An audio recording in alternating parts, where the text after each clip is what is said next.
안녕하세요 여러분, 요한계시록 8번째 시간입니다. 한 주간 평안하셨는지요? 지금 제가 앉아있는 이곳은 저희 가족이 하루에 가장 많은 시간을 보내는 거실입니다. 원래 제가 말씀을 나누는 공간에 저희 부모님, 한국에서 방문 중이신 부모님께서 사실 일주일 넘게 감기로 많이 고생하셨어요. 잘 회복 중이시긴 한데 오늘 일찍 쉬셔야 될 것 같아서 공간을 내어드리고 이곳에서 말씀을 나누게 되었습니다.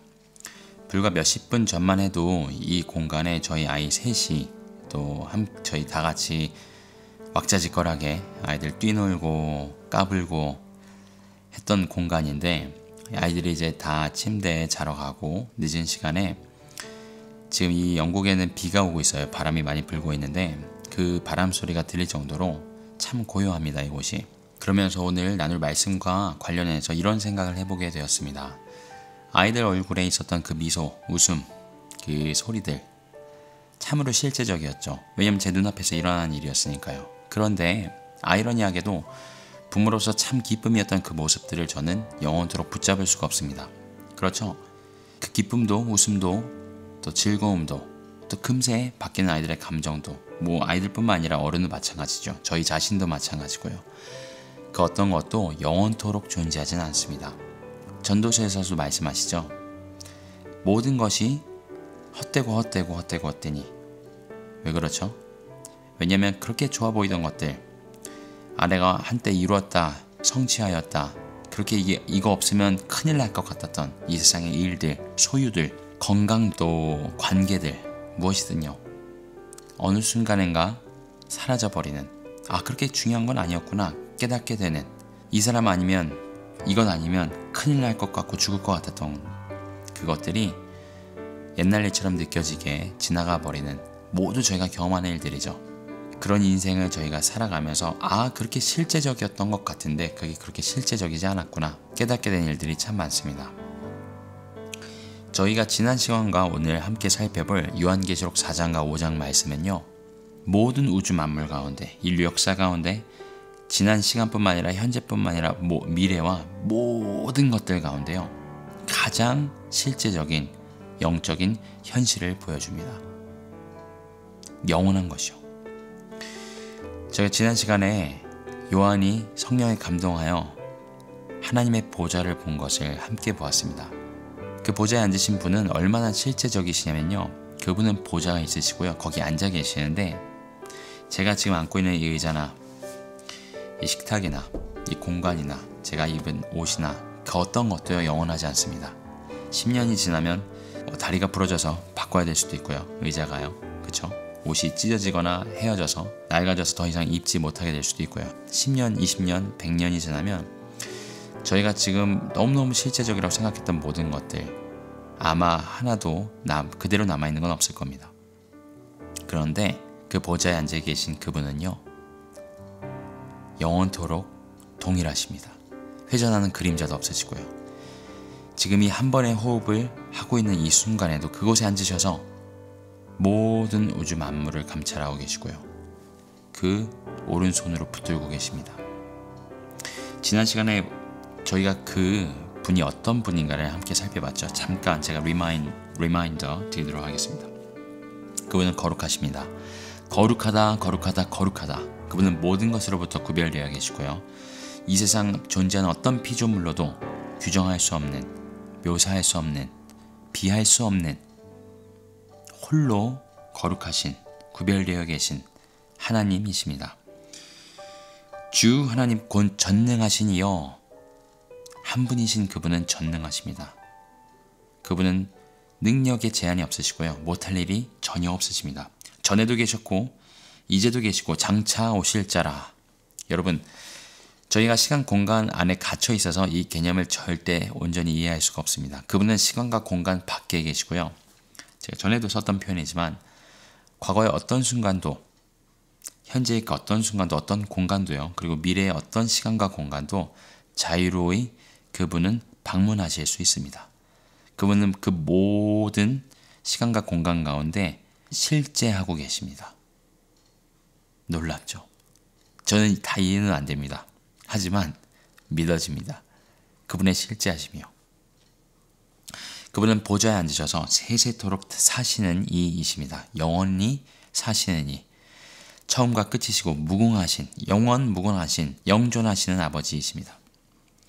우리 주 하나님이여 영광과 존귀와 능력을 받으시는 것이 합당하오니 주께서 만물을 지으신지라.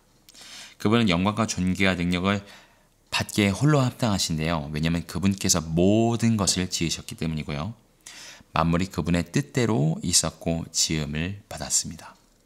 저희가 그 하나님의 영광스러운 보좌의 모습을 지난 시간에 살펴보았습니다. 저희 이것을 이렇게 비유했죠.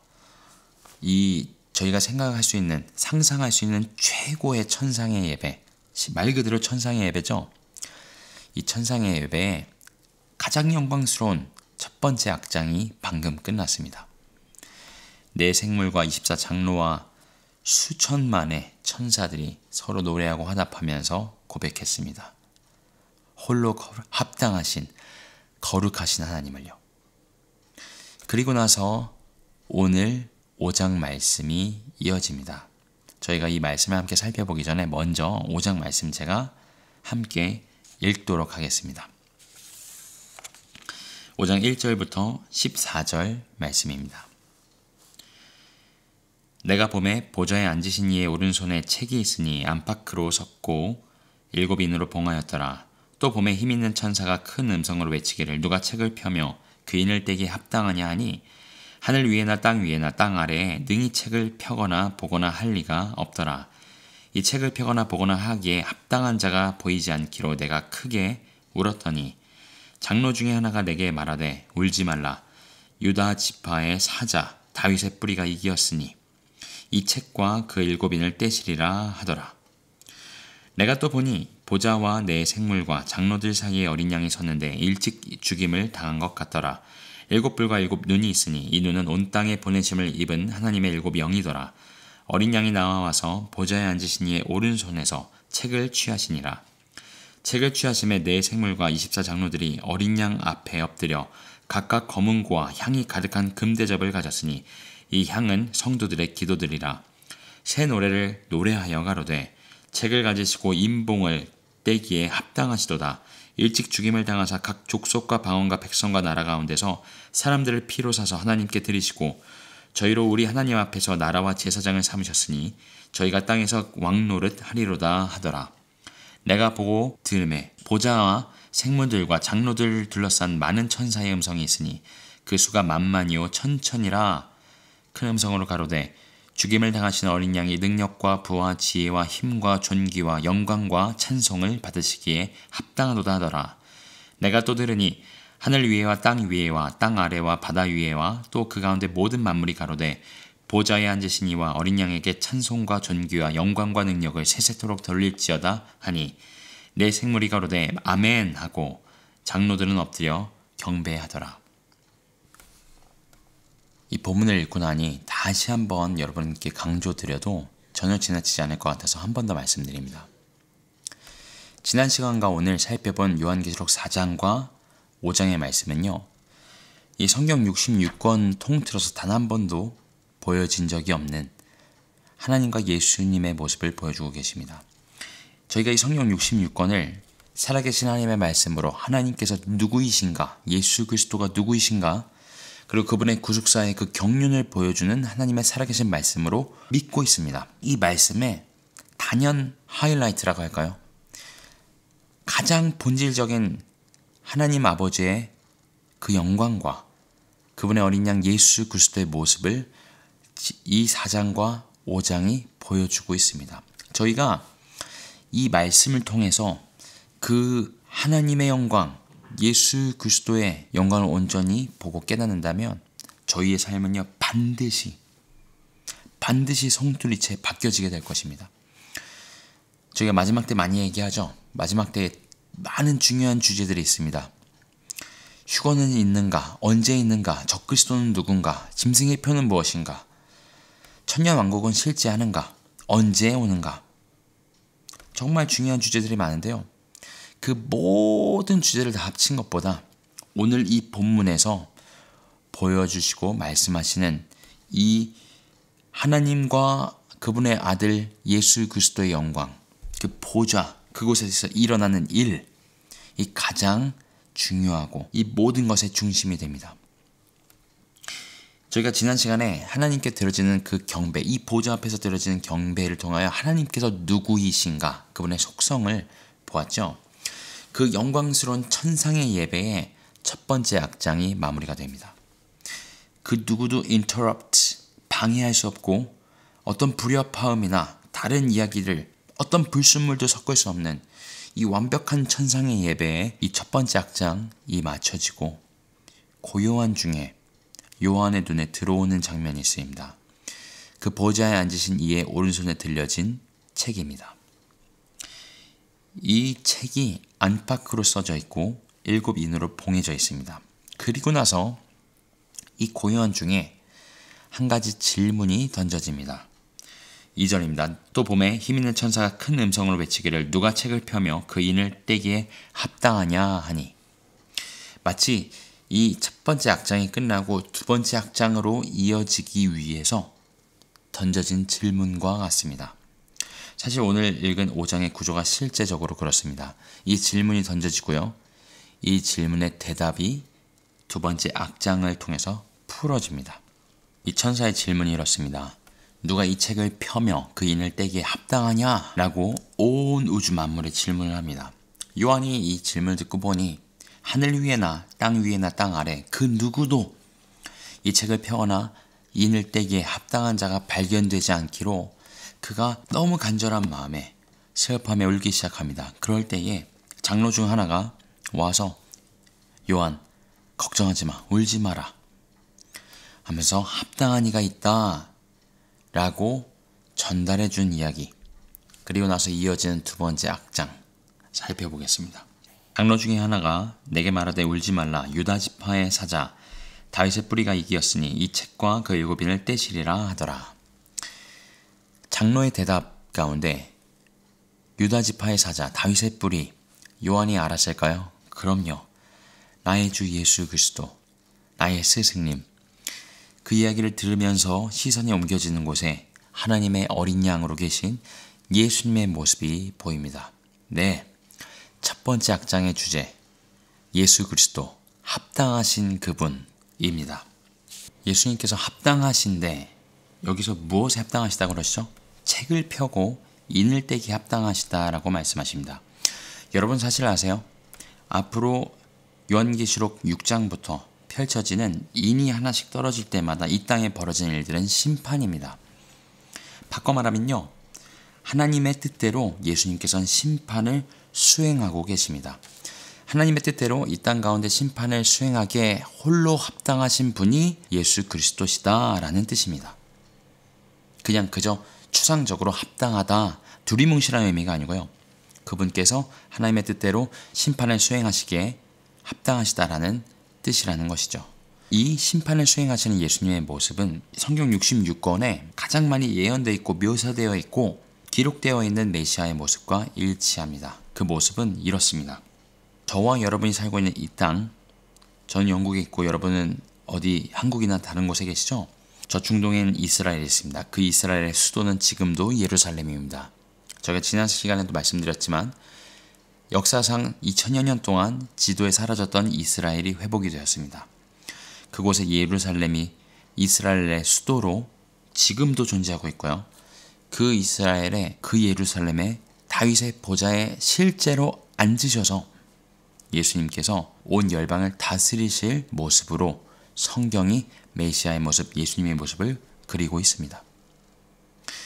여러분, 예수님이 이 땅에서 다스리신다 하면 저희 굉장히 추상적으로 생각할 때가 많은 것 같아요. 우주 만물을 다스리시지, 내 삶을 붙드시고, 다 맞습니다. 그분은 우주 만물을 다스리시고요. 내 삶을 붙드시지만 성경에서 구체적으로 묘사하시는 예수님은요, 그 메시아의 모습은요, 열방을 나라마다 민족마다 그분의 공의로, 그분의 철창으로 아주 정확하게 다스리시는 모습으로 그려져 있습니다. 그 모습이 오늘 인을 떼시는 예수님의 모습, 아직 떼시진 않았죠. 그 인을 떼시기에 합당하다라고 등장하신 그 모습과 일치하고 있다는 것입니다. 9절 10절에서 이렇게 말씀하십니다. 새 노래를 노래하여 가로되 책을 가지시고 임봉을 떼기에 합당하시도다. 맞죠? 그 심판을 수행하시기에 합당하시도다. 그 이유를 말씀하시는데요. 일찍 죽임을 당하사 각 족속과 방언과 백성과 나라 가운데서 사람들을 피로 사서 하나님께 드리시고 저희로 우리 하나님 앞에서 나라와 제사장을 삼으셨으니 저희가 땅에서 왕노릇 하리로다 하더라. 이 9절과 10절은 예수 그리스도의 십자가 대속 사건을 포함하고 있습니다. 그분께서 모든 민족과 나라와 방언 가운데 사람들을 그분의 피로 사셨다라는 표현은 예수 그리스도께서 십자가에서 그분의 보혈을 흘리셔서 우리 죄를 씻기시고 대속하시고 그 피값으로 우리를 죄에서 건지셨다. 그분의 소유로 삼으셨다라는 뜻입니다. 그 예수님의 십자가 대속 사건이 왜 일어났는가? 오늘 너무 분명하게 말씀하고 계신다는 겁니다.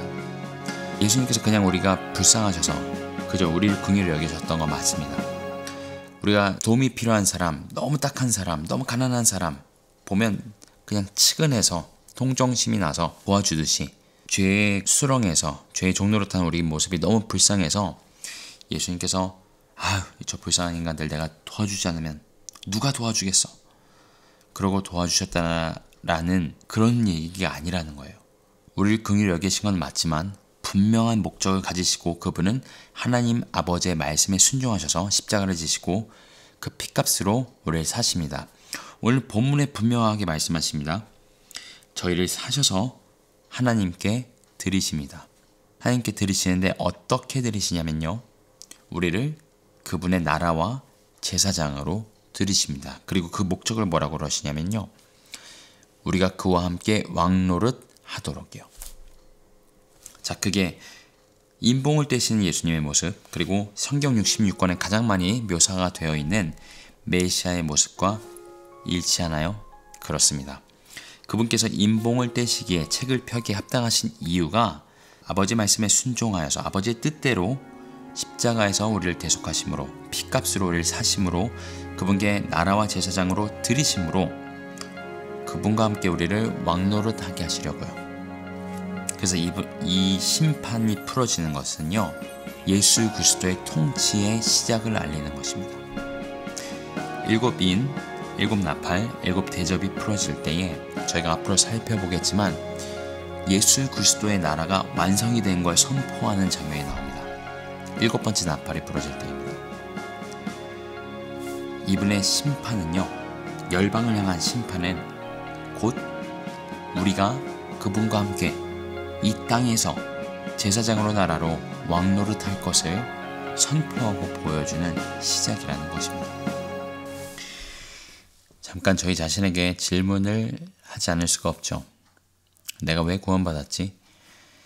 처음 그 복음을 들었을 때 누구나 너무 그 크신 은혜에 감격합니다. 그 희생적인 사랑, 이 죄인을 위해 십자가에 피 흘려주신 그 사랑. 저도 13살 때 그 복음을 듣고 그분의 사랑, 그분의 은혜, 긍휼하심 너무 깊이 깨달아져서요.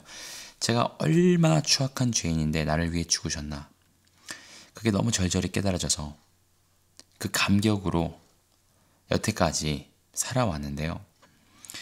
그 감격 너머에 그분께서 나를 사랑하시고 긍휼히 여기셨을 뿐만 아니라 그분 나라를 위해, 그분의 영광을 위해 놀라운 계획을 갖고 계셨다는 거. 그걸 나를 보시면서 그렇게 주와 함께 하나님 아버지께 나라와 제사장으로 드려질 우리의 영원한 현실을 보시면서 십자가에 달리셨다는 거. 이 말씀을 통해 깊이 깨닫게 됩니다. 예전에 천국 가면 매일 아침, 점심, 저녁 끊이지 않고 예배드린다. 수련회도 가면 예배드리는 게 좋긴 한데 또 예배만 드리면 좀 막 이런 생각 해본 적 있으신가요? 예전에 어떤 사람들은 그렇게 천국 가서 예배만 드리면 천국 가고 싶은지 난 잘 모르겠네. 이런 정말 무지에서 오는, 잘 몰라서 오는 이야기들을 하고 들었던 이야기가 기억이 나네요. 아니요, 가면요 저희 빈둥빈둥 되면서 있는 그런 곳이 아니고요. 주와 함께 다스리는 곳입니다. 바쁠까요? 바쁠 것 같아요. 이 땅에서는 온갖 먹고 사는 일에, 쓰잘데없는 일에, 썩 없어질 일들에 바쁜 게 저희 인생입니다만, 그럼에도 믿음으로 하나하나 주님께 거룩한 산제사로 드리면 하나님께서 그 영원토록 기억하신다 하셨죠. 그 달란트 비유에 보면 네가 작은 일에 충성하였으니 1달란트든 2달란트든 5달란트든 저희 보기엔 크지만 하나님께서 보시기에는 다 작은 일인데, 네가 작은 일에 충성하였으니 착하고 충성된 종아, 내가 너에게 5고을 10고을 다스릴 권세를 주겠다. 고을을 다스린대요. 다스리는 자가 있으면 다스림을 받는 자도 당연히 있겠죠. 하나님의 나라는요, 저희가 생각하는 것처럼 추상적이지 않습니다. 예수님은요, 이 땅에서 다스리십니다. 그냥 공중에서 우주 만물을 대상으로 두리뭉실 다스리시는 게 아니고요. 저희가 이 그림을 갖고 우리의 구원의 목적, 예수 그리스도의 우리를 대속하심의 목적을 온전히 안다면 오늘 하루의 삶이 이와 같을 수 없습니다, 여러분. 저희의 삶이 영원토록 이어질 것이니까요. 그냥 갑자기 뿅 어느 순간에 예수님을 믿었으니까 믿음의 값으로 그냥 그분의 나라로 뿅 하고 옮겨지는 게 아니라 오늘 이 순간 그분의 나라와 통치가 내 삶에 임하고요. 나에게 주신 내 삶의 영역 가운데 그분의 나라로 들어가는 문들이 열리기 시작하는 줄로 믿습니다. 첫 번째 내용, 예수 그리스도 홀로 합당하신 분, 인을 떼시고 책을 펴시며 신발을 푸시고 그분의 핏값을 주고 사신 사람들과 그분의 나라를, 그분의 통치를 시작하시기에 홀로 합당하신 분으로 그려져 있습니다. 자, 두 번째로 살펴볼 것은요, 성도들의 예배와 기도의 영적 현실입니다. 오늘 본문에 보면 8절입니다. 책을 취하심에 네 생물과 24장로들이 어린 양 앞에 엎드려 각각 검은 고와 향이 가득한 금 대접을 가졌으니, 자, 이들이 검은 고와 금 대접을 가지고 등장을 합니다. 검은 고는 저희가 어렵지 않게 그 용도를 알 수 있죠. 검은 고는 하나님께 예배하는 도구입니다. 찬양하고 예배하는 도구죠. 그리고 여기에 향이 가득한 금 대접이 등장하는데요. 향이 가득한 금 대접의 이 향은 성도들의 기도라고 합니다. 여러분 그거 아세요? 요한계시록에만 14가지의 노래, 14가지의 하나님을 향한 찬양이 등장을 합니다. 오늘 본문에도 그렇고요. 이 성도들의 노래와 기도와 관련해서 요한계시록에서 반복해서 등장하는 패턴이 있는데요. 성도들의 예배와 기도가 등장하고 부어지고 나서 심판이 이 땅 가운데 풀어집니다. 실제로 그런지 한번 살펴볼까요?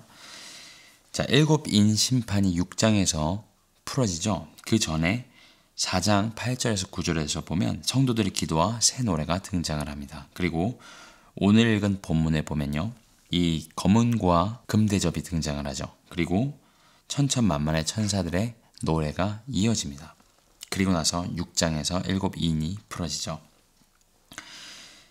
7 나팔은 어떨까요? 요한계시록 7장, 저희가 시간이 없어서 지금 읽지는 않겠습니다만 7장 9절에서 12절에 보시면 능히 셀 수 없는 각 민족과 나라 백성 방언들이 흰옷을 입고 나와서 하나님 앞에서 구원하심이 보좌에 앉으신 우리 하나님과 어린 양께 있도다 하고 경배하는 모습이 나옵니다. 그리고 그 바로 다음 장 8장 3절 5절인데요. 제가 이 부분을 읽어드릴게요.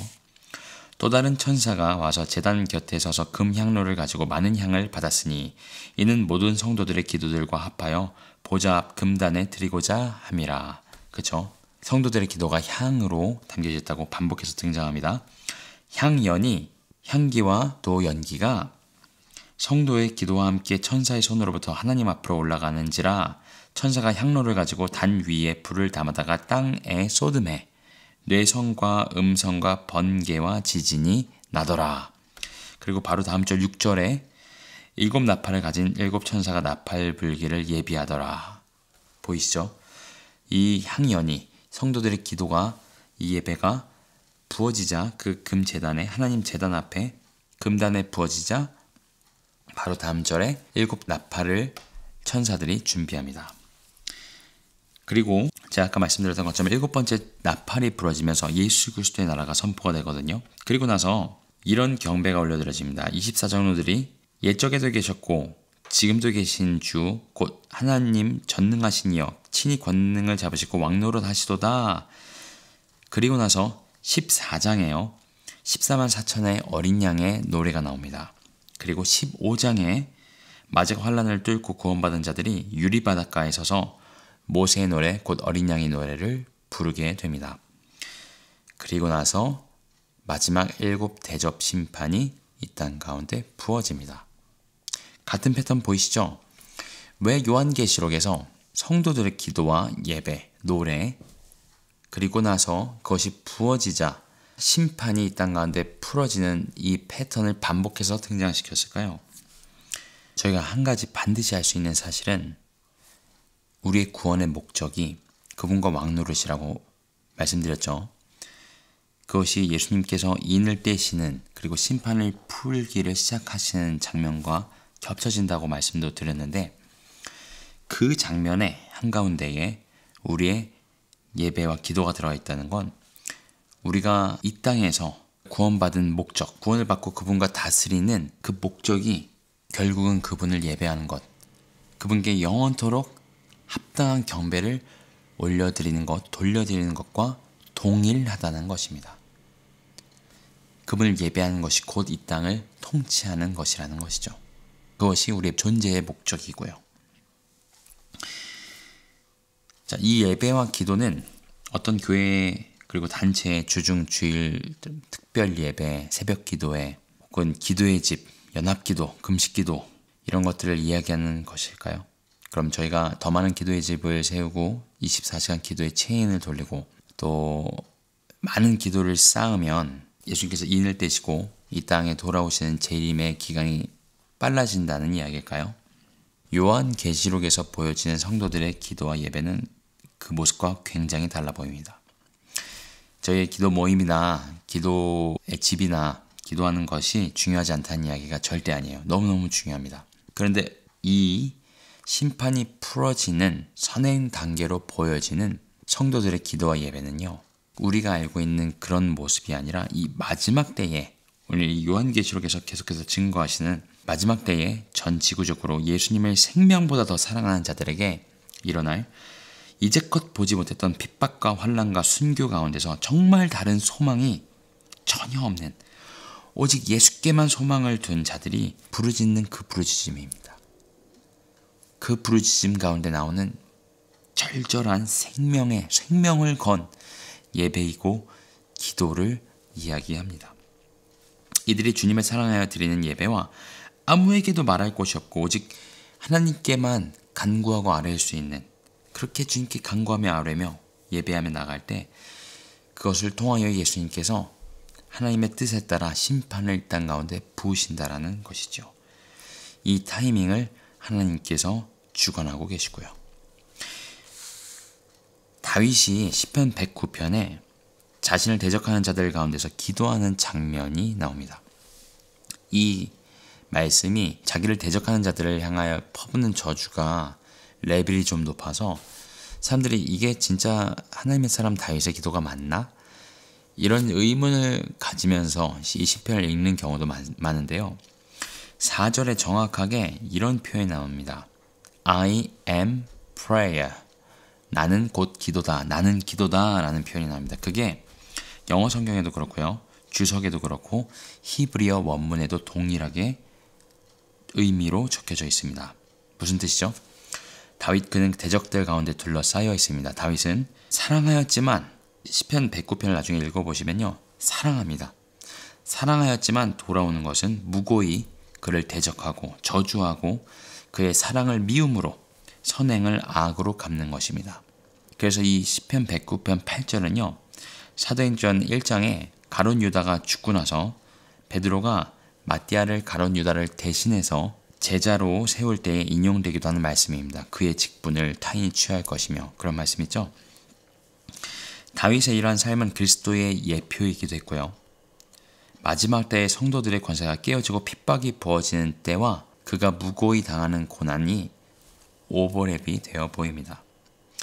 이러한 때에 그의 삶 자체가 기도이고 예배였던 것이고요. 마지막 때의 핍박과 환난과 순교 가운데 살아가는 성도들의 삶 자체가 하나님께 드려지는 기도가 되고 순교의 제사가 된다는 것이죠. 참고로 다음 주에 살펴볼 7인의 심판 가운데요. 5번째 인이 떨어질 때 이 순교자들의 외침이 나오는 장면이 있습니다. 순교자들의 탄원이죠. 이 순교자들의 탄원 또한 이러한 성도들의 간구이자 예배와 동일해 보입니다. 그 탄원에 하나님께서 대답하시는 장면이 나오는데요.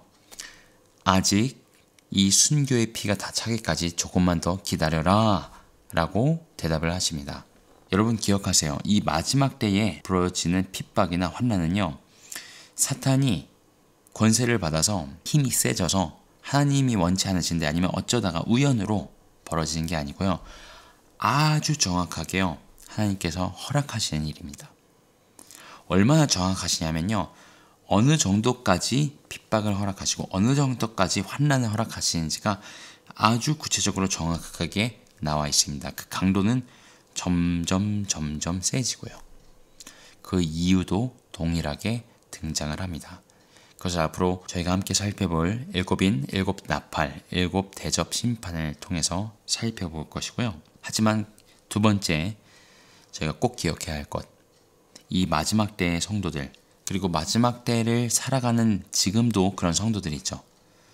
핍박을 받는 나라들 가운데 살아가는 그들의 핍박 순교의 피, 탄원, 그들의 삶이 그 자체가 기도와 예배로 올려드려지는 것, 그것이 금향료에 차곡차곡 쌓여져서요.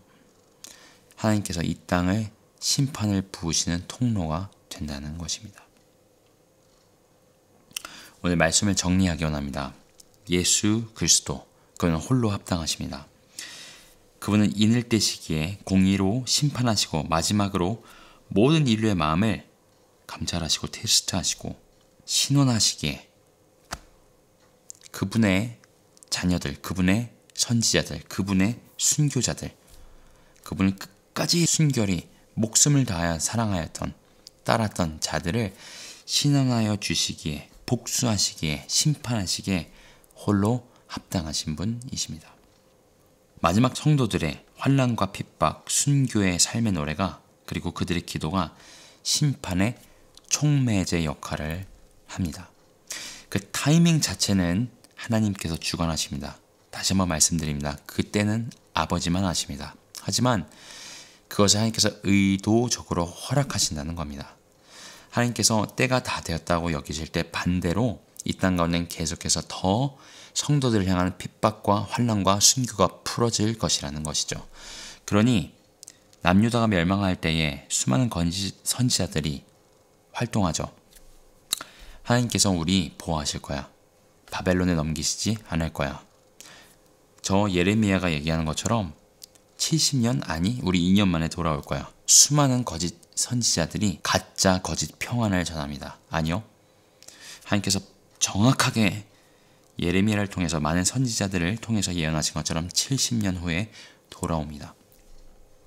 그런 것처럼 마지막 때에 거짓 평안을 외치는, 거짓 연합을 외치는, 그래서 배도로 이끄는 그런 거짓 선지자들이 많이 일어납니다. 사람의 미혹이 이 온 지구를 휩습니다. 그럴 때에 저희가 기억해야 될 것이 있습니다. 하나님께서 이 땅의 심판을 푸시는 촉매제로 그분의 성도들의 환난과 핍박과 순교를 사용하실 것입니다. 아까도 말씀드렸지만 이것은 더 많이 기도하고 예배하는 것, 양에 관한 것이 아닙니다. 오히려 마지막 때에 이 땅에 하나님께서 허락하시는 성도들의 믿음과 삶과 기도, 그것에 관한 것입니다. 우리가 얼마나 주님을 알고 그분의 거룩하심과 합당함심을 온전히 하는가, 그분과 친밀한 교제가 있는가, 그래서 그것에 따른 복음에 합당한 삶을 살아내는가, 자연스럽게 그러한 삶을 살면 환난과 핍박과 순교의 자리까지 가게 될 것입니다. 지난 4장 첫 번째 악장에서 요한이 모세나 이사야나 다니엘 등 다른 선지자들이 보았던 하나님의 보호자를 목격하고 압도됩니다. 하지만 두 번째 악장에서 바로 아도나이, 나의 주, 그토록 보고 싶었던 나의 주님, 그렇게 그리웠던 나의 스승님, 나의 목자, 나의 구원자, 나의 최고의 친구가 되시는 어린 양 예수, 그분을 발견합니다. 어땠을까요? 진짜 내가 저 홀로 합당하신 그분을 제가 압니다. 제가 그분의 사랑하시는 제자였습니다. 그분이 나의 주님이십니다. 여러분, 그것이 우리의 고백입니다. 나의 예수님, 나의 구원자, 나의 주님, 나의 왕, 그분이 예수 그리스도이십니다. 마지막 때의 일들이 우리를 사로잡게 하면 안 됩니다. 여러분, 마지막 때에 일어나는 환난과 핍박과 이런 루머들, 이런 것들이 우리의 마음을 사로잡는 것이 아니라요, 이 홀로 합당하신 예수 그리스도의 아름다우심, 그분의 영광, 그분의 공의, 전능하심, 그분의 영광과 지혜와 지식과 능력과 부와 선하심의 그 사랑의 깊이, 그분이 우리를 영원토록 놀랍게 하고요, 감격하게 하고요, 우리를 참으로 살아있게 하고요, 영원토록 존재하고 싶게 하는, 영원토록 그분과 함께하고 싶어하는, 참으로 만족하게 하는 유일한 이유가 되어야 할 줄로 믿습니다. 다른 어떤 것이 우리를 사로잡는 것이 아니라, 두려움이 우리를 사로잡는 것이 아니라 그분의 합당하심이요. 여러분, 4장 5장 이 성경 66권의 하이라이트라고 말씀드렸죠. 실제로 그러합니다. 제가 이 말로 다 전할 수 없는 예수 그리스도의 합당하심, 하나님 아버지 그분의 보좌에 앉으신 그분의 영광, 저희가 이 4장 5장을 마무리하면서요, 말씀을 나눈 건 마무리되지만요, 요한계시록 내내, 아니요, 저희 삶 내내 그분의 영광이 우리를 계속해서 사로잡아야 합니다. 여러분, 우리가 왜 구원받았는지 절대 잊지 말아야 합니다. 거룩하신 보좌에 앉으시니 하나님 아버지와 합당하신